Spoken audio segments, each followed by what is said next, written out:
Hai guys, selamat datang kembali di Restory bersama aku Rizky Santoso. Dan di Restory kali ini, aku mau membahas tentang sebuah kasus yang belakangan ini lagi viral di sosmed, yaitu kasus dari Gypsy Rose. Kasus ini belakangan kembali menjadi banyak perbincangan setelah tahun 2015 yang lalu, karena seorang gadis bernama Gypsy ini berhasil bebas lebih awal dari masa hukuman 10 tahun penjara yang ia dapatkan setelah ia dinyatakan bersalah dalam kasus pelenyapan ibunya yang bernama Claudine Blanchard. Tapi sebelum kita masuk ke video kali ini, jangan lupa untuk di-like dan di-subscribe dulu. Dan jangan lupa juga untuk menyalakan lonceng notifikasinya agar kalian tidak ketinggalan update terbaru dari channel ini. Oke lah, gak usah basa-basi lagi, langsung aja kita masuk ke videonya. Leave the world around us. They don't need to know. Come find me where.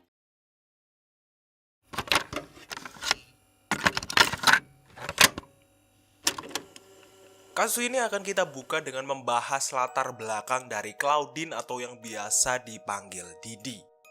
Didi lahir pada tahun 1967 dari pasangan suami istri Claude Anthony Peter Sr. dan Emma Lois Claire.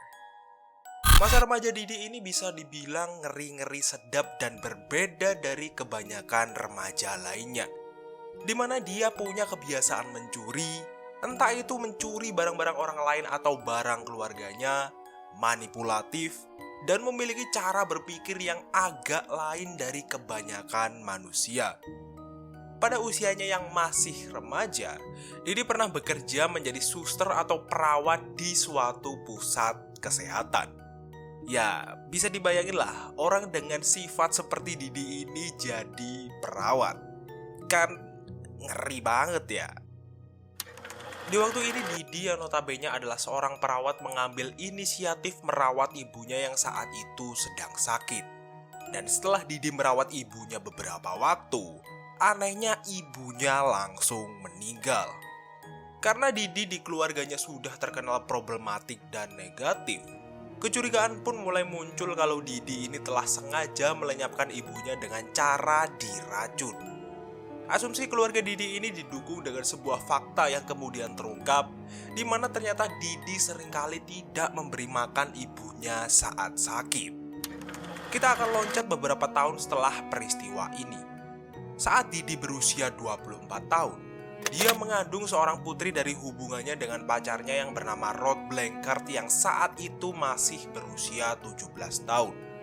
Tapi hubungan mereka tidak lama kemudian berakhir setelah Didi memutuskan untuk berpisah dengan Rod dengan alasan pacarnya itu sering main tangan dan kasar kepadanya. Dan setelah Gypsy lahir pada tanggal 27 Juli tahun 1991, Didi langsung membawa putrinya untuk tinggal di rumah orang tuanya.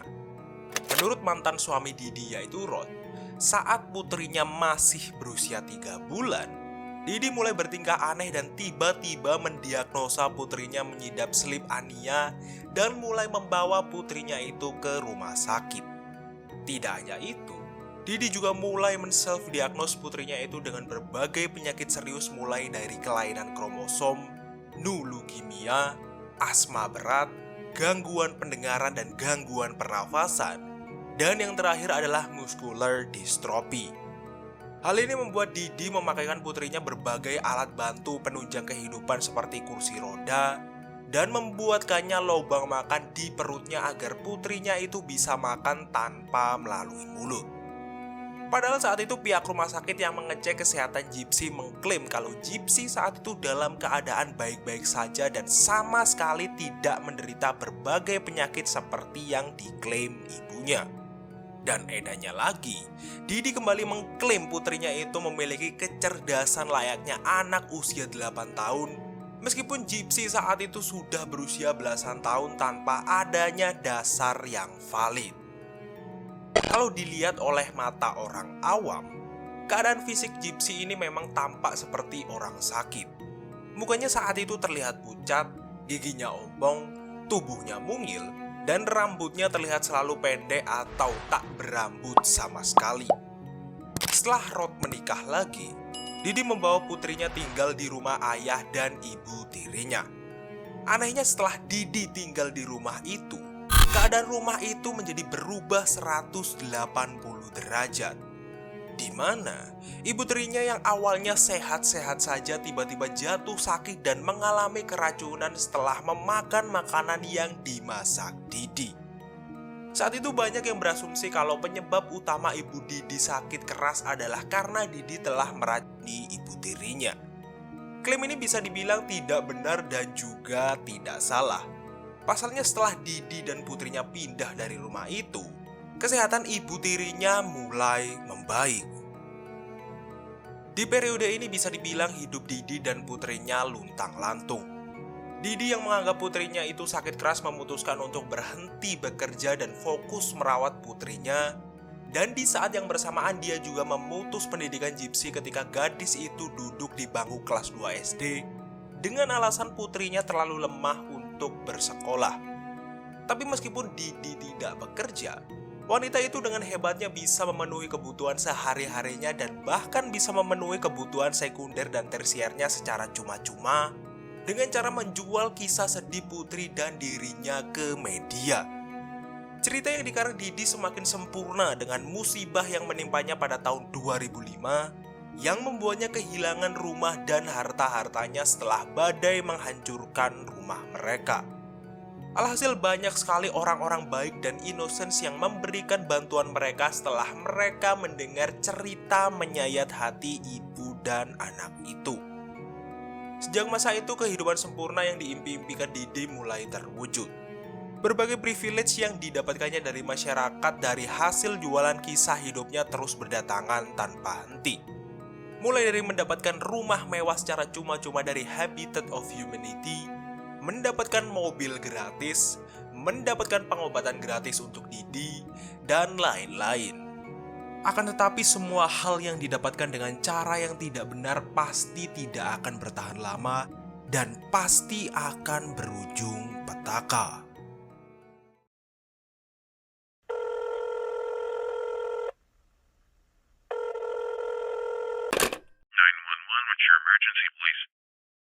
Pada tanggal 14 Juni tahun 2015, 911 mendapatkan laporan dari seorang wanita bernama Kim Blanchard yang saat itu merasa khawatir karena saudaranya tidak bisa dihubungi dan tidak terlihat sama sekali di rumahnya setelah memposting postingan yang cukup mengganggu. Saat polisi tiba di rumah Didi, mereka tidak bisa masuk ke rumah itu karena mereka tidak punya izin. Plus semua akses masuk ke rumah itu terkunci. Pada pukul 4.50 sore, suami Kim yang khawatir dengan keadaan Didi dan putrinya pun memutuskan untuk masuk paksa ke dalam rumah Didi lewat jendela dapur. Setelah dia berhasil masuk ke dalam rumah itu, dia merasa heran karena saat itu keadaan rumah itu sangat gelap dan suhunya terasa dingin. Suami Kim juga menyadari kalau tidak ada tanda-tanda pencurian di rumah itu, di mana semua barang-barang di sana sekilas nampak masih lengkap, termasuk beberapa kursi roda milik Gypsy. Dan satu-satunya yang terlihat absen dari rumah itu adalah Gypsy dan ibunya. Hal ini bisa dibilang cukup aneh ya. Bagaimana bisa Gypsy tidak ada di rumah itu sedangkan semua kursi rodanya masih berada di rumahnya? Sementara semua orang tahu kalau Gypsy ini tidak bisa berjalan tanpa bantuan kursi roda. Pencarian terhadap Gypsy dan ibunya pun dilakukan di sekitar lingkungan rumah itu. Setelah polisi mencari selama berjam-jam, mereka akhirnya berhasil menemukan Didi di kamarnya, tapi dalam keadaan yang mereka tidak harapkan. Di mana saat itu Didi ditemukan meninggal dalam keadaan tengkurap di atas kasurnya. Tidak hanya itu, di leher wanita itu juga ditemukan beberapa luka sayatan pisau dan di tubuhnya juga ditemukan banyak sekali luka tusukan.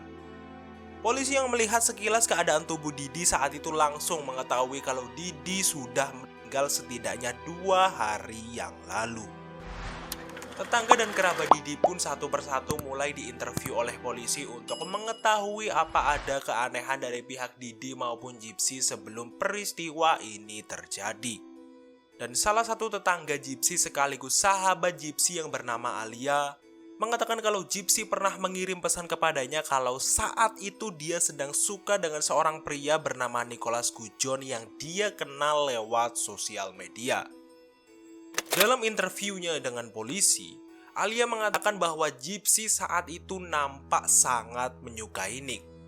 Bahkan Gypsy saat itu sempat merencanakan kencan bersama Nick dan meminta dating advice kepada Alia. Setelah mendengar kesaksian itu, polisi kemudian melacak IP address HP Gypsy dan menemukan kalau saat itu Gypsy sedang berada di daerah Big Bend, Wisconsin. Setibanya di lokasi Gypsy, polisi saat itu langsung berhasil menemukan Gypsy. Rasa syukur pun nampak tergambar di setiap wajah petugas yang diterjunkan ke daerah itu. Akan tetapi secara bersamaan saat itu mereka juga kebingungan melihat keadaan Gypsy yang sangat berbeda daripada sebelumnya. Di mana gadis itu saat itu terlihat sangat sehat dan wajahnya juga sangat segar. Tidak hanya itu, petugas juga terheran-heran karena Gypsy bisa berjalan layaknya orang normal tanpa bantuan alat jalan, kursi roda, maupun tabung oksigen. Di samping berhasil menemukan Gypsy, polisi juga berhasil menemukan beberapa barang seperti uang tunai dalam jumlah tidak sedikit yang diduga milik Gypsy, sebuah amplop kuning yang berisi pisau yang diduga adalah senjata pelenyapan Didi, dan juga sarung tangan biru yang penuh dengan darah yang sudah mengering. Para petugas pun langsung membawa Gypsy dan Nicholas ke kantor polisi dan menginterogasi mereka secara terpisah.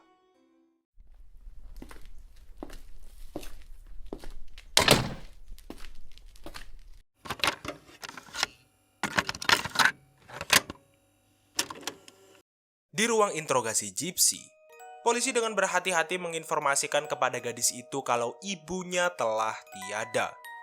Gypsy saat itu nampak terkejut dan tidak percaya setelah mendengar kabar ibunya telah tiada. Di sisi lain, Nick yang menjadi suspek utama dalam kasus ini akhirnya mengakui kalau dia telah melenyapkan Didi, tapi dengan perintah langsung dari Gypsy. Tidak hanya itu, dia juga menjelaskan kronologi lengkap dari sisinya di malam dia melenyapkan Didi. Nick menjelaskan kalau dia dan Gypsy telah merencanakan pelenyapan Didi sejak jauh-jauh hari. Menurutnya saat itu Gypsy sudah merasa muak dan tidak kuat dengan sikap posesif ibunya kepadanya setelah mengetahui hubungannya dengan Gypsy.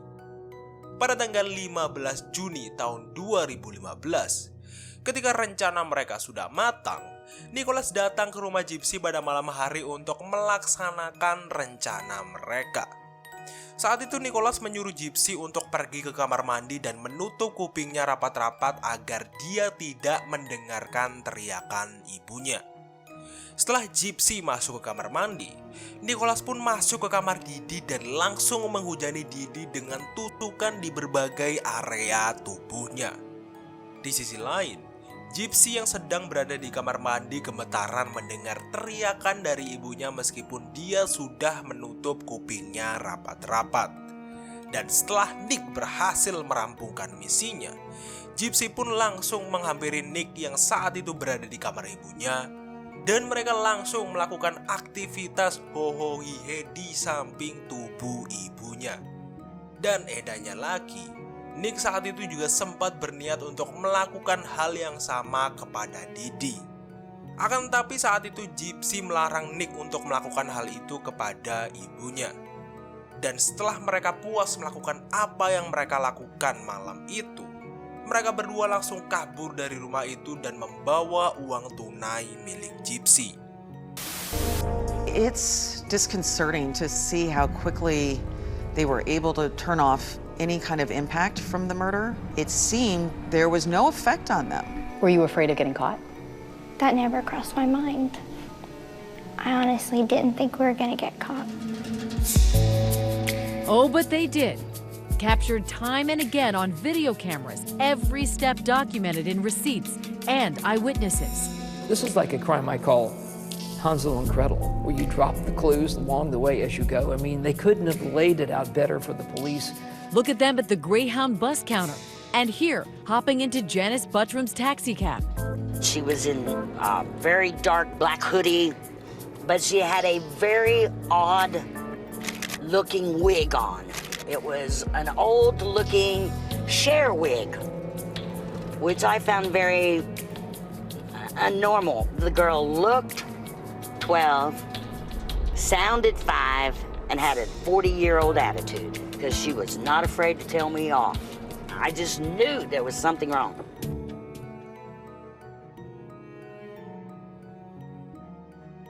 Persidangan atas pelenyapan nyawa Claudine Blanchard dilaksanakan pada tahun 2015 dengan Gypsy dan Nicholas sebagai terdakwa. Awalnya publik Amerika merasa geram melihat Gypsy yang mereka kira sebagai anak baik dan polos, tapi ternyata adalah pembunuh berdarah dingin.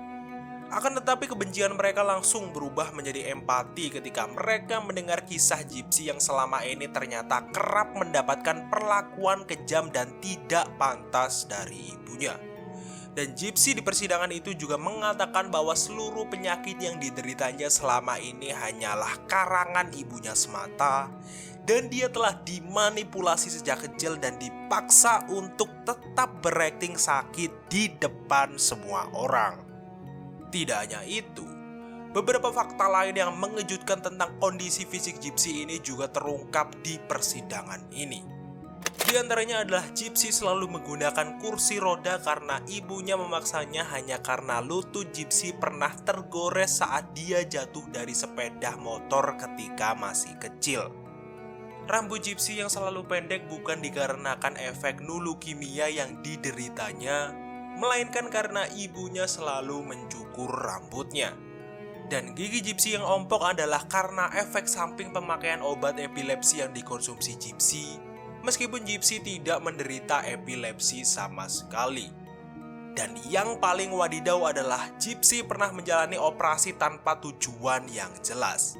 Beberapa operasi itu adalah operasi di kedua matanya, operasi di telinganya, operasi untuk menghilangkan kelenjar liur agar dia tidak ngileran, dan operasi untuk membuat saluran makanan di perutnya. Jadi bisa dibilang kalau Didi ini memang dengan sengaja membuat anaknya sakit dengan obat-obatan yang dia berikan dan perlakuan yang dia lakukan kepada Gypsy, yang secara tidak langsung mempengaruhi psikologis dan alam bawah sadar Gypsy. Persidangan ini sendiri berakhir dengan keputusan hakim yang menjatuhkan hukuman 10 tahun penjara kepada Gypsy dan hukuman penjara seumur hidup kepada Nicholas. Dan yang membuat publik baru-baru ini geger adalah karena Gypsy dibebaskan lebih awal pada tanggal 20 Desember tahun 2023 yang lalu, dan terungkapnya sebuah fakta kalau Didi semasa hidupnya ternyata mengidap sindrom Munchausen. Sindrom Munchausen merupakan sebuah kondisi yang membuat orang tua atau pengurus anak berkali-kali memalsukan gejala penyakit atau dengan sengaja menciptakan penyakit kepada anak-anak yang mereka asuh. Sindrom ini sendiri termasuk sindrom yang sangat langka di dunia, yang membuat pemerintah Amerika sampai saat ini masih kesusahan untuk menentukan angka penyidapnya. Untuk Gypsy sendiri, saat ini dia sedang sibuk warawiri di media sosial dan media konvensional untuk menghadiri beberapa wawancara dan menceritakan bagaimana kisah hidupnya. Dan ini adalah foto selfie pertama yang dia ambil setelah dia keluar dari penjara. Dan di foto ini Gypsy terlihat lebih hidup daripada sebelum dia masuk penjara. Hal ini sendiri disebabkan karena selama dia di penjara dia merasa lega dan bebas, tidak seperti saat dia bersama ibunya. Dalam sebuah wawancara, Gypsy mengatakan kalau dia tidak pernah membenarkan perlakuannya terhadap ibunya, tapi dia juga percaya kalau dia tidak pantas mendapatkan perlakuan keji dari ibunya.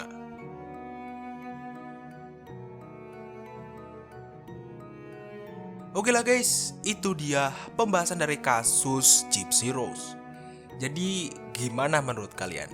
Apakah perbuatan yang dilakukan Gypsy ini masih bisa diterima? Ataukah perbuatan yang dilakukan Gypsy ini sudah kelewatan? Tapi coba deh, kalau kalian memposisikan diri dan mendapatkan orang tua seperti Didi, dan juga mendapatkan treatment yang sama seperti yang didapatkan Gypsy dari Didi, apakah kalian masih akan berpikir kalau jalan keluarnya bisa diselesaikan dengan baik-baik?